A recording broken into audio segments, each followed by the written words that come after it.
मन के गति को रोकने के लिए भगवान का नाम लिया जाता है, गति को बढ़ाने के लिए नहीं। देखो,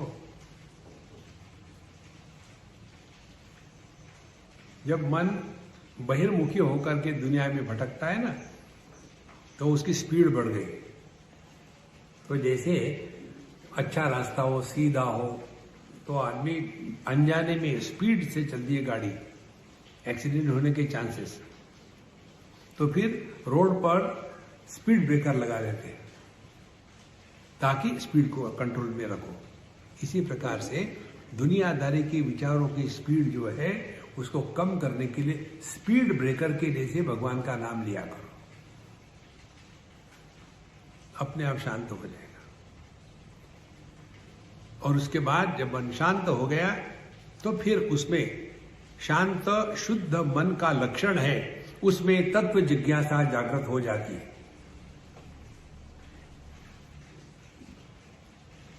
कस्त्वं कोहम कुतमायातः कामे जननी को मे तातः इति परिभावय सर्वमसारम विश्वं त्यक्त्वा स्वप्न विचारम भज गोविंदम भज गोविंदम। चिंतन करो।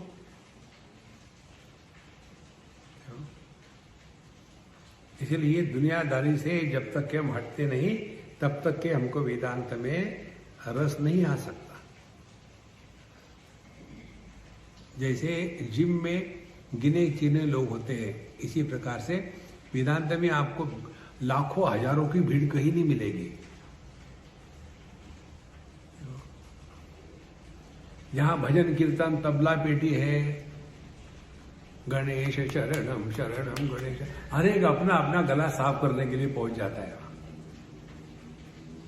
वहां बहुत मिल जाएगी आपको। तत्व चिंतन की बात हो, एकदम बैठे बैठे चिंतन, क्या चिंता हो गई, चिता हो गई। क्योंकि तत्व चिंतन के लिए स्टेमिना चाहिए, और सबसे बड़ा स्टेमिना किसके लिए लगता है मालूम है आपको? अकेले रहो, कोई भी आधार मत लो, आधार कार्ड का भी कोई भी आधार मत लो, केवल रहो। जब मत करो, टीवी मत देखो, व्हाट्सएप मत देखो, कुछ नहीं, केवल बैठो। शुरू कर दो 1 मिनट के लिए, फिर बढ़ाओ 2 मिनट के लिए, 3 मिनट के लिए। निकम्मे बनो ना।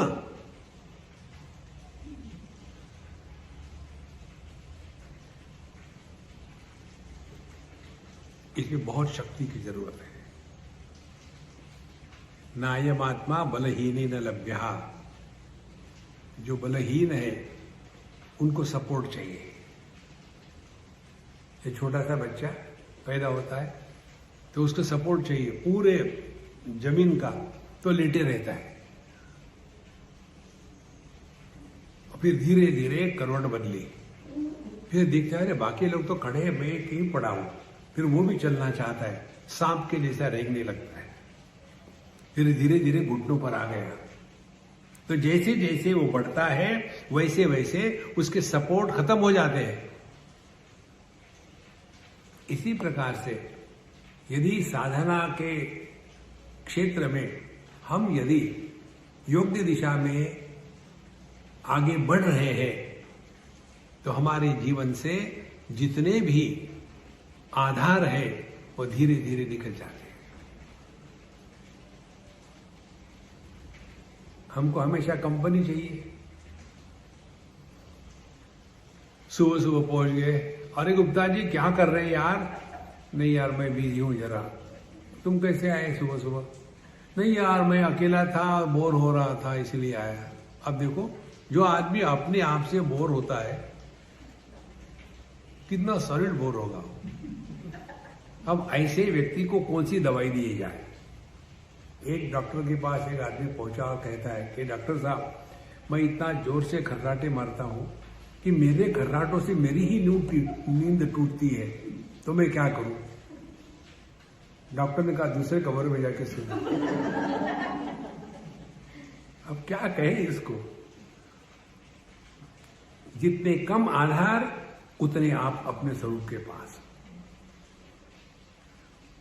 ये तभी होगा विवेक से, इसके लिए दूसरा कोई ये नहीं है। ये तो हमेशा कुछ ना कुछ, यहाँ कोई टीका लगाया, हाथ में माला, गले में माला, और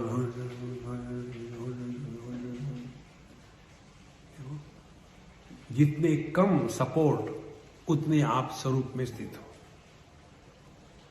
नींद आने के पहले कितने सपोर्ट होते हैं? बिस्तर चाहिए, पैसा चाहिए, वो चाहिए, एसी डीसी सब कुछ चाहिए। एक बार समाधि लग गई, खर खर खर खर, उस समय कुछ फर्क नहीं पड़ता कहाँ है, क्या है, कब है, कौन है, क्योंकि जो एकमेवा द्वितीय है वो किसका सपोर्ट लेगा?